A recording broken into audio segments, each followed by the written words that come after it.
तो hello dear students, welcome to our another video of HSLC 2023। So students, जैसे कि आप सबको पता होगा कि मैंने पिछली वीडियो में आप सबको कहा था कि अगर आप लोगों को कोई भी क्वेश्चन में डाउट है तो आप मुझे कमेंट बॉक्स में या फिर इंस्टाग्राम में DM कर सकते हैं, जिसके लिए मैंने इंस्टाग्राम का लिंक भी आप लोगों को डिस्क्रिप्शन में प्रोवाइड किया था। पर आप लोगों को ये सुन के मतलब यकीन नहीं होगा कि कोई भी एक क्वेश्चन मतलब सिंगल क्वेश्चन भी मुझे रिसीव नहीं हुआ है। इसका मतलब आप लोगों को सब आता है, तो ये खुशी की बात है, क्योंकि अगर आप लोगों को एग्ज़ाम के पहले सब आता है तो ये खुशी की बात है। पर एज ए टीचर मेरा तो कोई एक ड्यूटी बनता है ना, तो मैं क्या करूँगा, मैंने कुछ क्वेश्चन सिलेक्ट किए हैं आप लोगों के लिए, ठीक है। वो मैं आप लोगों को आज सॉल्व करके दिखाऊंगा। तो मेरे हिसाब से वो क्वेश्चंस थोड़े मतलब टफ हो सकते हैं आपके लिए, मेरे हिसाब से, मेरे लिए तो कुछ नहीं, ठीक है। आइदर आपके लिए टफ हो सकते हैं या फिर एग्जाम में आप लोगों को कॉमन भी मतलब पड़ जाएगा, ठीक है। तो इसलिए मैंने कुछ क्वेश्चन सिलेक्ट किया है, ओके। तो पहले हम हमारा जो लास्ट वीडियो का कुछ कॉन्सेप्ट है वो मैं रिवाइज कर देता हूँ, और जिन लोगों ने अभी तक हमारा जो लास्ट वीडियो नहीं देखा है वो आई बटन में जाके देख सकते हैं या फिर डिस्क्रिप्शन बॉक्स में उसका लिंक भी दिया गया है।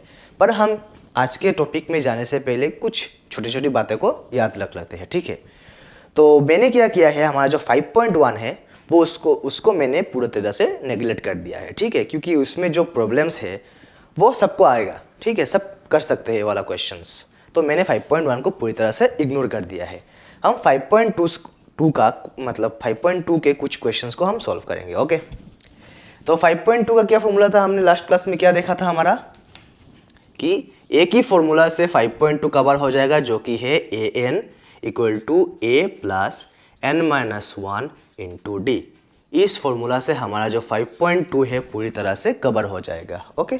यहाँ पे an क्या है, वो हमारा लास्ट टर्म होता है, a फर्स्ट टर्म, n जो हमारा टोटल नंबर्स ऑफ एलिमेंट्स या फिर जो कुछ भी कह लो है, और d हमारा है कॉमन डिफरेंस, ओके। तो इस फॉर्मूला से हमारा 5.2 कवर हो जाएगा। तो हम क्या करेंगे, आज हमारा 5.2 का कुछ प्रॉब्लम सॉल्व करेंगे।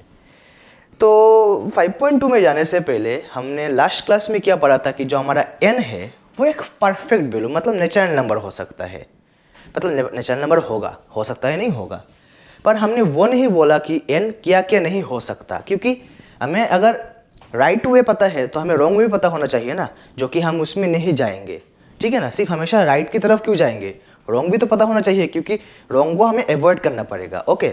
इसी तरह n का कौन कौन सा वैल्यू हमारा इस चैप्टर के लिए एप्लीकेबल नहीं होगा वो पहले जान लेते हैं, ठीक है। तो n हमारा पहले तो 0 नहीं हो सकता, n हमारा कोई भी निगेटिव वैल्यू नहीं हो सकता, n हमारा फ्रैक्शन नहीं हो सकता, और n हमारा डेसिमल भी नहीं हो सकता, ठीक है। मतलब अगर हमें किसी भी प्रॉब्लम को सॉल्व करते हुए n का वैल्यू इन चारों में से कोई भी एक मिल गया तो हम कहेंगे कि जो हमारा क्वेश्चन है वो n के लिए सेटिस्फाई नहीं कर रहा, या फिर क्वेश्चन में जो डाटा पूछा गया है वो सेटिस्फाई नहीं कर रहा, ओके। एकदम सिंपल सी बात है। तो इसीलिए हम हमारा जो फर्स्ट क्वेश्चन है 5.2 का वो कंसिडर करेंगे, जो कि मैंने क्वेश्चन नंबर 6 लिया है, ठीक है, क्योंकि 1 2 3 4 आप लोगों को आसानी से कर सकते हो आप लोग, ठीक है। तो पहले देख लेते हैं कि क्वेश्चन नंबर 6 हमें क्या पूछा गया है, ओके। तो आई होप कि आप सबके पास अपना अपना बुक होगा, तो इस वीडियो को पॉज करके पहले तो आप सबका अपना बुक खोल लीजिए, ठीक है, और 5.2 यूनिट निकालिए, मतलब एक्सरसाइज नंबर 5.2 निकालिए और क्वेश्चन नंबर 6 को पढ़िए। क्या बोला गया है कि check whether -150 is the term of AP 11852, ठीक है। तो हमें एक अरिथमेटिक प्रोग्रेशन कहो या फिर सीक्वेंस दिया गया है, जो कि है 11, 8, 5, 2, ... ठीक है। तो क्या है, ये एक डिक्रीजिंग सीक्वेंस है या फिर डिक्रीजिंग अरिथमेटिक प्रोग्रेशन है, क्योंकि ये कम होके जा रहा है, ठीक है। और हमें चेक क्या करना है कि -150 इस अरिथमेटिक प्रोग्रेशन का कोई एक टर्म हो सकता है या नहीं, ओके, वो हमें चेक करना होगा।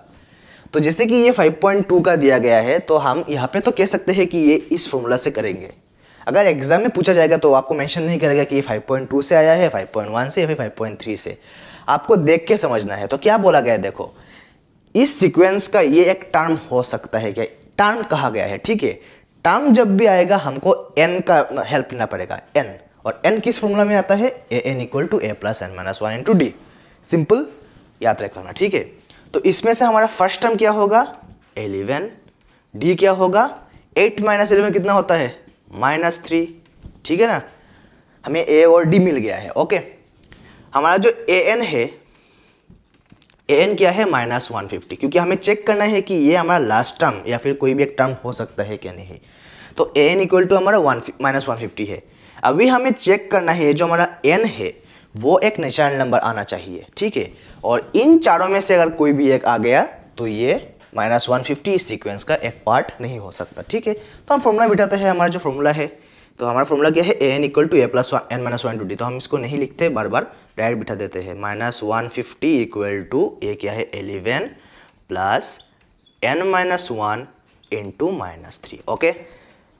तो 11 को यहाँ पे लाएंगे तो क्या आएगा, -150 minus 11 equal to n minus one into -3, okay. तो अगर प्लस करेंगे तो क्या आएगा, माइनस माइनस से माइनस हो जाएगा, तो 1 और यहाँ पे 161, ठीक है, equal to minus n minus one into 3। ये -3 का जो माइनस था वो सामने आ गया, तो इससे इसको काट देंगे, तो इसको लाएंगे तो क्या आएगा, 161/3, ठीक है। तो n minus one equal to क्या आएगा, 161/3।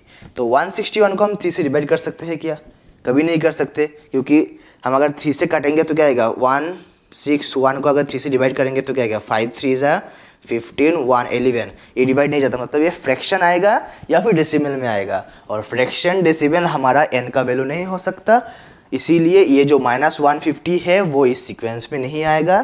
तो हम इसमें क्या कंक्लूजन दे सकते हैं कि ये -15 मतलब -115 हमारा इस सीक्वेंस का एक टर्म नहीं हो सकता। Simple conclusion, okay. So our next question is question number 7, जो कि है find the 31st term of AP whose 11th term is 38 and the 16th term is 73, ठीक है। तो पहले तो हमें क्या क्या दिया गया है वो लिख लेते हैं, फिर हम क्या फाइंड करना है वो देखेंगे, ओके। तो हम इसको इन शॉर्ट करेंगे, ज़्यादा लिखेंगे, मतलब थोड़ा लैंग्वेज का कम रख के हम सॉल्यूशन करेंगे, ओके। तो हमारा a मतलब 11th टर्म मतलब a11, ओके। 11th टर्म मतलब a11 क्या दिया गया है हमारे पास, 38 और क्या गया हमारे पास, a16 ना, a16 इक्वल टू 73, और हमें क्या फाइंड करना है, मतलब a31st, ओके, निकलना है, ओके। तो हम a11 मतलब क्या होता है, n की जगह पे 11, ओके। तो हम इसको इस फॉर्मूला में प्लॉट कर सकते हैं, पर देखो हमें यहाँ पे a और d का वैल्यू पता नहीं है, ओके। तो कोई भी एक सीक्वेंस या फिर एरिथमेटिक प्रोग्रेशन करने में हमें a और d का वैल्यू मतलब पता होना चाहिए, ठीक है, ज़रूरी है हमें। तो हम क्या करेंगे, a11 को इस फॉर्मूला बिठाएंगे तो क्या आएगा, a plus 11 minus 1 into D, इसका वैल्यू क्या आएगा, 38। उसको थोड़ा और सिंप्लीफाई कर लेते हैं, a plus 10d equal to 38। This is our equation number 1, okay. इसी तरह इसको लिखेंगे तो क्या आएगा, a16 मतलब a plus 16 minus 1 into D, इसका वैल्यू क्या है हमारे पास, 73। तो a प्लस 16 मतलब 15d इक्वल टू 73, ये हमारा इक्वेशन नंबर 2। तो देखो दोनों में क्या कॉमन है, a कॉमन है, तो हम अगर 1 माइनस 2 करेंगे या फिर 2 माइनस 1 करते हैं तो a एलिमिनेट हो जाएगा। तो देख रहे हैं कि 2 में d के साथ भी बड़ा नंबर है और कांस्टेंट भी बड़ा नंबर है एज कम्पेयर टू 1, ठीक है। तो हम क्या करेंगे, 2 माइनस 1 कर देंगे। आप 1 माइनस 2 भी कर सकते हो, फिर माइनस कॉमन आएगा, उसको कैंसिल करोगे तो हम शॉर्टकट में 2 माइनस 1 कर लेते हैं। तो 2 माइनस 1 करेगा तो a से कैंसिल आउट, 15 से अगर 10 जाएगा तो क्या आएगा, 5d, और 73 से अगर 38 जाता है, देखो 13 से 8 गया तो 5, यहाँ पे आएगा 6 से 3 गया तो 3, मतलब 35। तो हमारा d कितना आया, 5 से डिवाइड करोगे तो 7, ओके। तो हमारा d का वैल्यू आएगा 7। इसी d का वैल्यू को आइदर 1 और 2 में बिठा के हम a का वैल्यू निकाल सकते हैं। तो इसमें देखो d के साथ जो है 10 और यह नंबर छोटा है, तो हम इसमें इसका वैल्यू बिठा देंगे 7 का, ओके। तो a प्लस क्या था हमारा 10 इंटू 7 इक्वल टू 38। तो क्या आएगा, a equal to 38 minus 70, minus करने के बाद क्या आएगा, 10 से अगर 8 गया तो 2, और यहाँ पे 6 से 3 गया तो 3, 32 माइनस 32, ठीक है। तो a का वैल्यू हमारे पास आया -32, तो हमें ए मिल गया और डी भी मिल गया। अभी हम A31 निकाल सकते हैं, तो कैसे निकालेंगे देखिए। तो A31 मतलब A plus 31 minus 1 into D. Okay, तो A हमारे पास क्या था -32 प्लस ये हो जाएगा हमारा 30 और D क्या है हमारे पास 7। ओके, तो क्या करेंगे -32 प्लस 1210, तो इसमें माइनस करेंगे तो क्या आएगा 8 और यहाँ पे 20 से 3 गया तो 17 -178। करेक्ट आंसर है क्या, चेक कर लेते हैं पहले।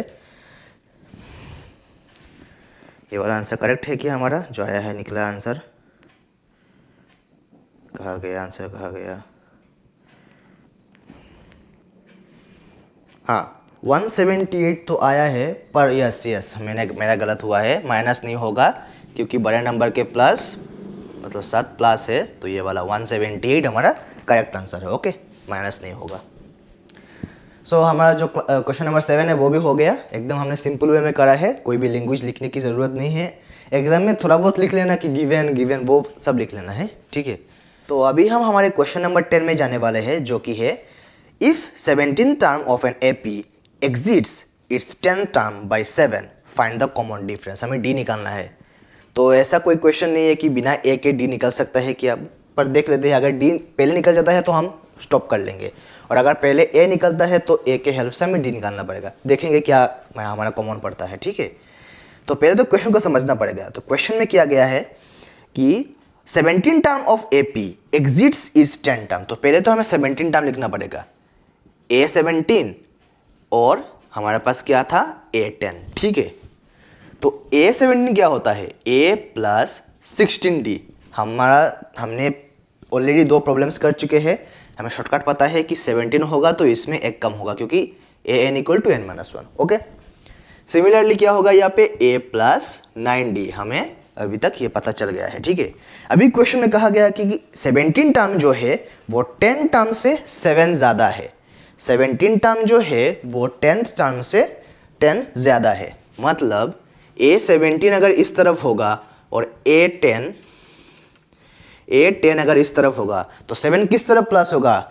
इस वाले क्वेश्चन में बहुत सारे स्टूडेंट को डाउट होता है, मेरा खुद डाउट था जब मैं स्टूडेंट था कि किस तरफ हमें प्लस करना है, किस तरफ माइनस करना है। तो अब हमें क्वेश्चन को थोड़ा रियल लाइफ के साथ समझना पड़ेगा कि A17 A10 से 7 बड़ा है। अगर हम यहाँ पे 7 को प्लस कर देंगे तो क्या होगा, A10 जो है वो A17 से 7 बड़ा हो जाएगा क्योंकि हमने उसके साथ 7 को प्लस किया है, ठीक है। मतलब हम क्या कर रहे हैं, A17 को सपोर्ट दे रहे हैं A10 के बराबर होने के लिए।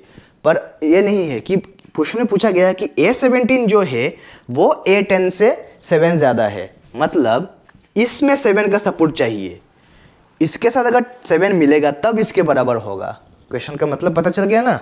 ऐसे ही क्वेश्चन को रियल लाइफ के साथ रिलेट करके हमें प्लस और माइनस करना पड़ता है दोनों तरफ। ओके, तो A17 क्या होता है हमारे पास A plus 16D equal to यहाँ पे होगा A प्लस 9D प्लस 7, ठीक है। दोनों तरफ से A कैंसिल हो गया।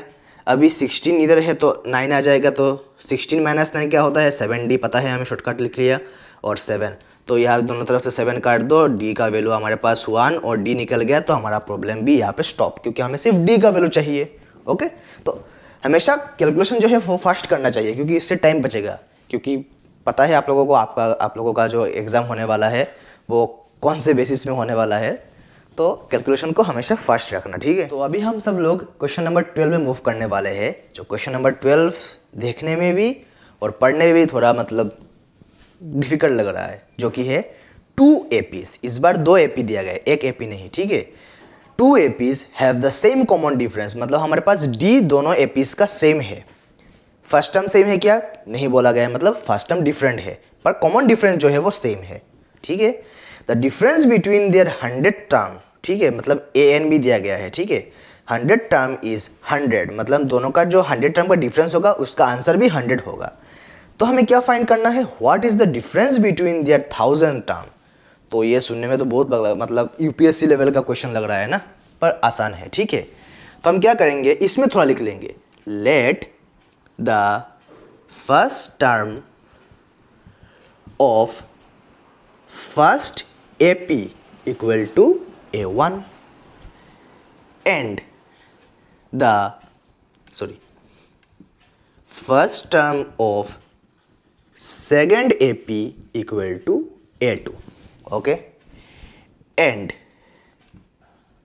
देयर कॉमन डिफरेंस इज और इक्वल टू दे सकते हैं, कॉमन डिफरेंस इक्वल टू और इज ले देते हैं, ठीक है, मतलब पढ़ने में अच्छा लगता है.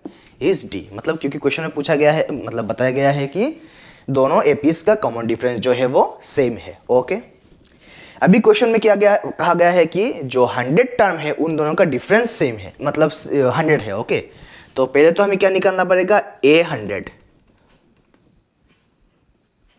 दोनों के लिए, इसके लिए भी इसके लिए भी, ठीक है. तो मैं ऐसे नहीं लिख रहा क्योंकि ये तो एक वाले के लिए है, ये तो 2 सीक्वेंस है ना, इसलिए मैं इसको नहीं लिखेंगे. फॉर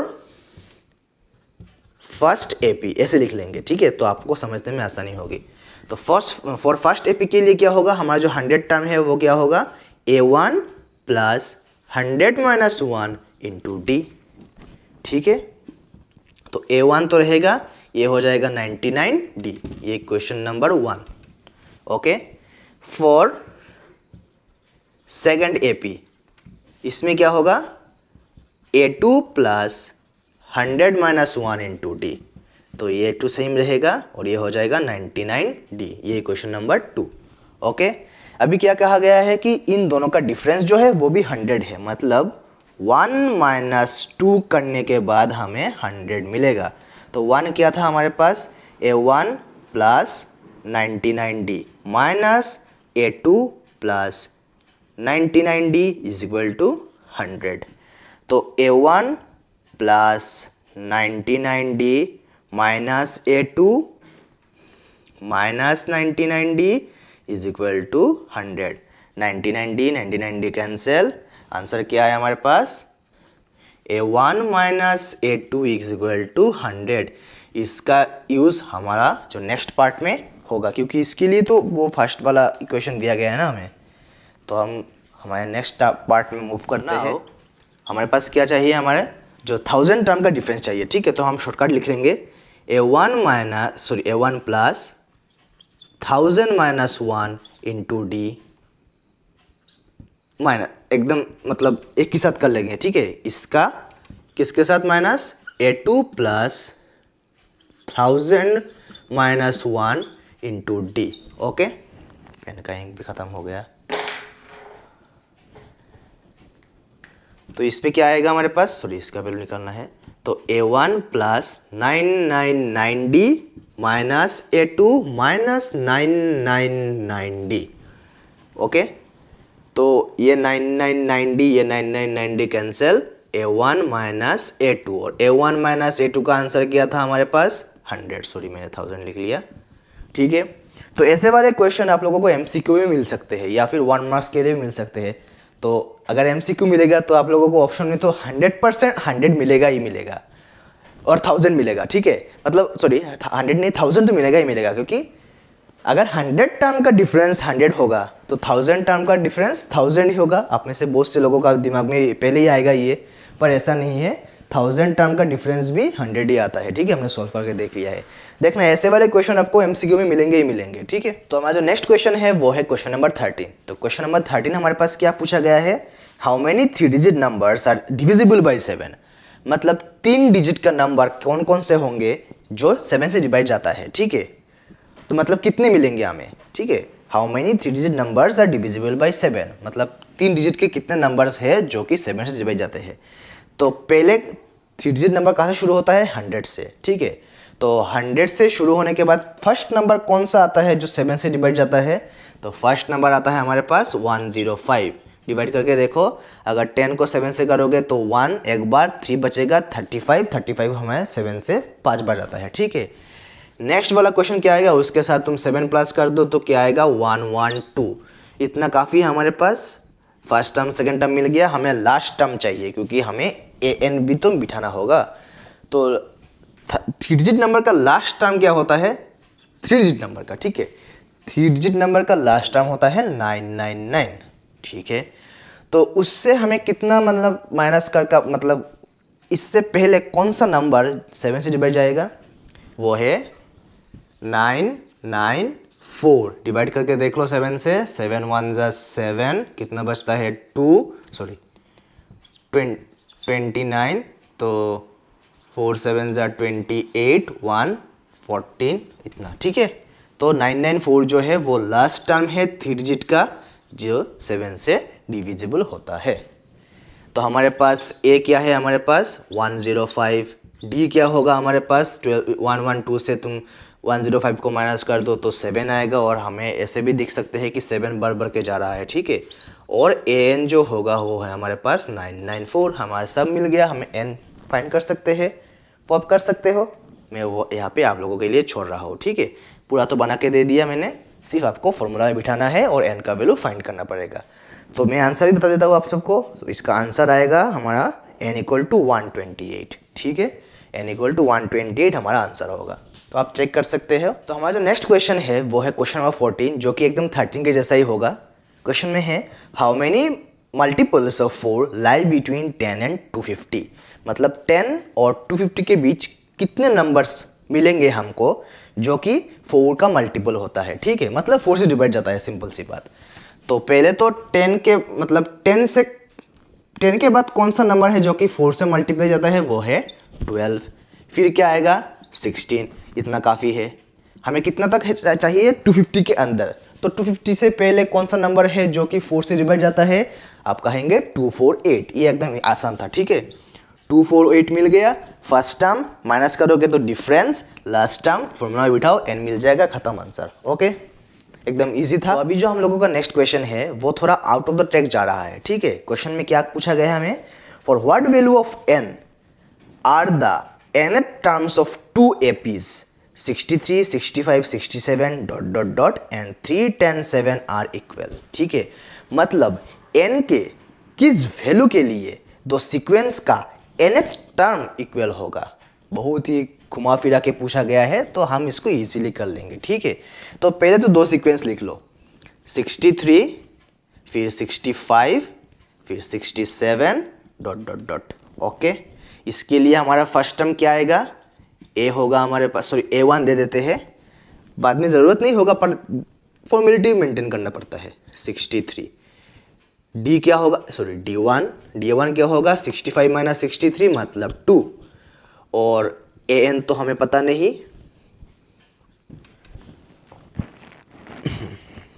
अच्छा an निकाल लेंगे पहले, तो an निकाल लेते हैं।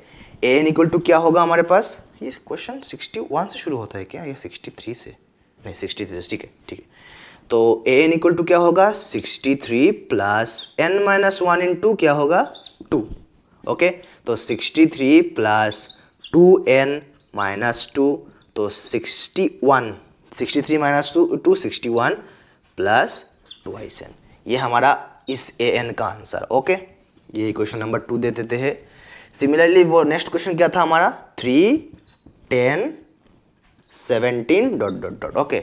यहाँ पे हमारा फर्स्ट टर्म क्या है, a, तो डायरेक्ट लिख लेते हैं an equal to 3 plus n minus 1, D कितना होगा, 10 से 3 चला जाएगा तो 7, ठीक है। तो इसको मल्टीप्लाई करो, 3 प्लस 7n माइनस 7, तो क्या होगा 7n माइनस 4, इसका वैल्यू आएगा। क्वेश्चन में पूछा गया है कि जो हमारा दो सीक्वेंस है, इन दोनों का an टर्म मतलब nth टर्म जो है वो इक्वल होता है, मतलब an इसके लिए और इसके लिए दोनों के लिए इक्वल होंगे। क्या होगा 61 plus 2n equal to 7n minus 4। ये क्वेश्चन का मतलब, क्वेश्चन में पूछा गया है कि दोनों तरफ मतलब दोनों का an का वैल्यू मतलब n टर्म का वैल्यू जो है वो इक्वल होगा। तो हम क्या करेंगे, n को एक साथ लिख लेंगे और बाकी कांस्टेंट टर्म को एक साथ लिख लेंगे। तो 61 पूरा इधर आ जाएगा तो क्या होगा plus 4 equal to 7n minus 2n। तो 61 प्लस 64 मतलब 65 इक्वल टू 5n ना, तो n इक्वल टू 13, ओके। तो हमारा n का जो वैल्यू है वो 13 है, मतलब इन दो सीक्वेंस का 13 टर्म जो होगा वो इक्वल होगा, ओके। तो हमारा n का वैल्यू आ गया 13। तो हमारा जो 5.2 है उसका जो लास्ट क्वेश्चन हम जो करने वाले हैं जो वो है 17। तो 17 में पूरा नहीं कराऊंगा, एकदम इजी है, सब आप लोगों को ट्रैक में उठा के दूंगा, आप लोग कर लोगे, ठीक है। तो हमारा क्वेश्चन क्या है, एक सीक्वेंस है, आप बोल सकते हो अरिथमेटिक प्रोग्रेशन है जो है 3 8 13 डॉट डॉट डॉट, लास्ट में कहाँ पे जाके खत्म हुआ है 253। अभी हमें क्वेश्चन पूछा गया है कि find the 20th term from the last term of the AP, मतलब हमें पीछे से 20 टर्म निकालना है। किस कहाँ से, पीछे से, मतलब हम इसको क्या करेंगे, घुमा के लिख लेंगे, डॉट डॉट डॉट कहाँ पे खत्म होगा हमारा 8,3 पे, ओके। तो पहले तो यहाँ पे फर्स्ट टर्म 3 था, अभी फर्स्ट टर्म क्या हो जाएगा हमारा a इक्वल टू 253। अभी कॉमन डिफरेंस क्या होगा, अभी देखो तो एकदम कॉमन सेंस लगा के कॉमन डिफरेंस निकालो। 8 से 3 चला जाएगा तो कितना बचेगा 5। हमने इस पूरे सीक्वेंस को घुमा दिया है, मतलब अभी पहले तो असेंडिंग था, अभी डिसेंडिंग हो गया है, पर कॉमन डिफरेंस सेम रहेगा, सिर्फ इसमें क्या होगा, एक माइनस साइन ऐड होगा, क्योंकि 8 से 3 करोगे तो +5, इसका जो नेक्स्ट टर्म होगा वो उससे छोटा होगा, छोटे नंबर से अगर बड़े नंबर को माइनस करोगे तो माइनस साइन तो कॉमन होगा ही होगा। और an मतलब लास्ट टर्म हमारे पास क्या है 3 है, फॉर्मूला में बिठा दो, आंसर आ जाएगा n, खत्म। तो अभी हम हमारे नेक्स्ट यूनिट में मूव करेंगे जो कि है यूनिट नंबर 5.3, ठीक है 5.3। तो 5.3 का जो फॉर्मूला था वो क्या था, Sn मतलब sum of the n terms, Sn equal to n/2 twice a plus n-1 into d, और Sn equal to n/2 a plus last term, okay. अभी इन फॉर्मूलाज को यूज करके हम कुछ प्रॉब्लम्स को सॉल्व करेंगे। तो क्वेश्चन नंबर हम कहाँ से शुरू करेंगे, 10 का जो 2 है वो, ठीक है, मतलब 10 का 1 आप कर सकते हैं अगर 10 का 2 आपको पता है, ओके। तो क्वेश्चन नंबर 10 के 2 में क्या कहा गया है कि show that a1 a2 dot dot dot an dot dot dot form an AP, मतलब हमें चेक करना पड़ेगा कि ये एक एपी फॉर्म मतलब अरिथमेटिक प्रोग्रेशन फॉर्म करता है, okay. Where an is defined as below, मतलब an हमें नीचे दिया गया है वो है an equal to n-5n, question number 2 के लिए। Also find the sum of the first 15 in each 15 terms, okay. हमें तो पहले चेक करना पड़ेगा कि ये एपी पे है क्या नहीं, अगर चेक करने के बाद हमारा दिख जाए कि ये एपी में है तब हमें 15 टर्म का सम निकालना पड़ेगा। इजी है पर थोड़ा मतलब टाइम टेकिंग है, तो करेंगे, कोई बात नहीं। तो हमारे पास गिवन क्या है, an इक्वल टू कितना हमारे पास है 9 - 5n, ठीक है, हमारे पास है 9 - 5n। तो पहले हम a1 बिठाएंगे तो क्या आएगा 9 - 5 व्हिच इज 4, फिर a2 बिठाएंगे 9 - 10 व्हिच इज -1, फिर हम बिठाएंगे a3 9 - 15 व्हिच इज -6, फिर a4 9 - 20 which is -11, ओके। अभी हम चेक करेंगे a2 - a1 a3 - a2 a4 - a3 equal होता है कि नहीं। तो -1 - 4 मतलब -5, -6 -1 मतलब -6 + 1 इक्वल टू -5, -11 - -6 मतलब -11 + 6 इक्वल टू -5, मतलब सभी का कॉमन डिफरेंस जो है सेम है, देयरफॉर हम कह सकते हैं an equal to 9 - 5n is in AP, मतलब ये हमारा अरिथमेटिक प्रोग्रेशन में है। पर यहाँ पे हमारा काम खत्म नहीं है, हमें 15 टर्म का सम निकालना है, तो कर लेंगे, कोई बात नहीं, से लेंगे। तो S15, ठीक है, S10 तक है, S15 मतलब S10 मोबाइल है, ठीक है। तो S15 क्या है हमारे पास फॉर्मूला n/2, n यहाँ पे 15 मतलब 15/2, फिर हमारे पास twice a plus n-1 into d, तो हम इसको फॉर्मूला लगाएंगे। तो हमारा जो फर्स्ट टर्म है वो क्या है, देखो तो फर्स्ट टर्म हमारे पास है 4 मतलब 2 × 4 प्लस n, फिर से हमारे पास 15 - 1, और d कितना था हमारे पास -5, तो हमने सब लिख लिया है। अभी थोड़ा सा कैलकुलेशन करेंगे, आंसर आ जाएगा 4 × 2 = 8 प्लस यहाँ पे होगा 14 × 5 छोड़ दो मल्टीप्लाई, हम क्या करेंगे 14 इंटू -5 को ही रख देंगे। क्यों? देखो अभी यहाँ पे नीचे 2 है ना, तो हमें इस 2 को हटाने के लिए कोई भी एक नंबर जो चाहिए वो 2 का मल्टीप्लाई चाहिए, या फिर 2 खुद होगा तो और भी अच्छा है।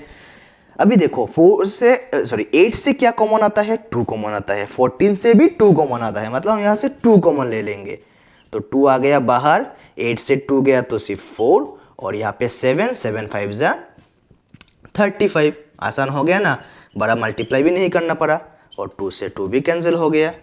अभी क्या होगा, बाहर बचा हमारे पास 15 इंटू -31। अभी बाकी का काम आप लोग कर लो, मैं आंसर बता दे रहा हूँ आप लोगों को। आंसर आएगा, कहाँ पे चला गया आंसर? आंसर आएगा -465, मल्टीप्लाई करोगे आंसर आ जाएगा। ठीक है। Next question is question number 12। तो क्वेश्चन नंबर 12 में क्या पूछा गया है हमें? Find the sum of first 40 positive integers divisible by 6। ये तो और भी आसान है, 40 पॉजिटिव नंबर का सम निकालना है जो कि 6 से डिविजिबल होता है। तो पहला नंबर क्या होगा? 6, फिर होगा 12 डॉट डॉट डॉट, लास्ट में क्या आएगा? 6 4 जा 240। ओके, क्योंकि 40 मतलब टोटल नंबर ऑफ n क्या है हमारे पास? 40 है। 40 को 6 से मल्टीप्लाई कर दो 240 आ जाएगा। तो यहाँ पे हमें सम निकालना है, तो s क्या होगा? s 40, क्योंकि हमारे पास टोटल n कितना है? 40 है। s 40 मतलब 40/2। और देखो फर्स्ट टर्म भी पता है, लास्ट टर्म भी पता है, तो ये वाला फॉर्मूला यूज़ कर लो, आसान हो जाए, मतलब सेकंड वाला फॉर्मूला। ओके, सेकंड वाला फॉर्मूला यूज़ कर लो, आप लोगों के लिए आसान होगा। तो 240, बस कैलकुलेशन करो, आंसर आ जाएगा, खत्म। आंसर भी बोल दे रहा हूँ, आंसर आएगा 4920। ठीक है, बड़ा आंसर आता है तो ध्यान से मल्टीप्लाई करना। ओके बच्चों, आज का जो हमारा लास्ट क्वेश्चन है वो है क्वेश्चन नंबर 14। तो क्वेश्चन नंबर 14 देखने में तो आसान है, पर इसमें बहुत गहरा राज छुपा है। देखो कैसे। Find the sum of the odd numbers between 0 and 50। 0 से 50 तक का जितना ऑड नंबर्स है सबका हमें सम निकालना है। एकदम क्लियर कट क्वेश्चन है। चलो शुरू करते हैं हम लोग। 0 के बाद पहला ऑड नंबर क्या आएगा? 1, फिर 3, फिर 5। कहाँ खत्म होगा? 50 से पहले ऑड नंबर क्या होता है? 49। एकदम अच्छा सा सीक्वेंस है। फर्स्ट टर्म पता है, कॉमन डिफरेंस क्या है? 2 है। लास्ट टर्म पता है, तो फॉर्मूला बिठा दो, आंसर आ जाएगा। सभी यही कहेंगे, पर हमें क्या n पता है? अब बहुत से लोग कहेंगे कि सर ये 50 है। अरे बाबा 50 कैसे होगा? बीच बीच में नंबर छूटा है और 49 में ख़त्म है, कहाँ से 50 होगा? 1 के बाद 3, 3 के बाद 5, मतलब नंबर्स गैप है ना नंबर्स के बीच, तो मतलब 50 तो नहीं हो सकता। तो पहले हमारा ड्यूटी क्या है? हमें n फाइंड करना पड़ेगा। तो n फाइंड करने के लिए हम जाएंगे हमारे 5.2 में, जो कि है an plus n minus 1 into D. वो यूज़ करके पहले n निकालेंगे, फिर हम sn निकालेंगे। तो चलो करते हैं, थोड़ा लंबा प्रोसेस है, पर क्वेश्चन देखा इतना शॉर्ट क्वेश्चन में कितना गहरा राज छुपा के दिया है। तो an हमें पता है a plus n minus 1 into D. हमारे पास an क्या है? 49, a क्या है? 1, n हमें निकालना है, d क्या है? 2। चलो यहाँ से अगर आ जाएगा तो क्या होगा? 48, क्योंकि 1 आएगा तो माइनस हो जाएगा। हम शॉर्टकट कर रहे हैं, 2 से डिवाइड करोगे तो क्या आएगा? 2 4। Okay, 24 equal to n minus 1। अभी इधर आ जाएगा तो क्या होगा? n equal to 25। हमें n मिल गया, n हमारा 25। ओके, अभी हम हमारे sn में बिठाएंगे। तो sn में कौन से वाले फॉर्मूला में बिठाएंगे? ये भी करेक्ट है, पहला वाला भी करेक्ट है, सेकंड वाला भी करेक्ट है, क्योंकि हमारे पास दोनों का मतलब यूज़ कर सकते हैं।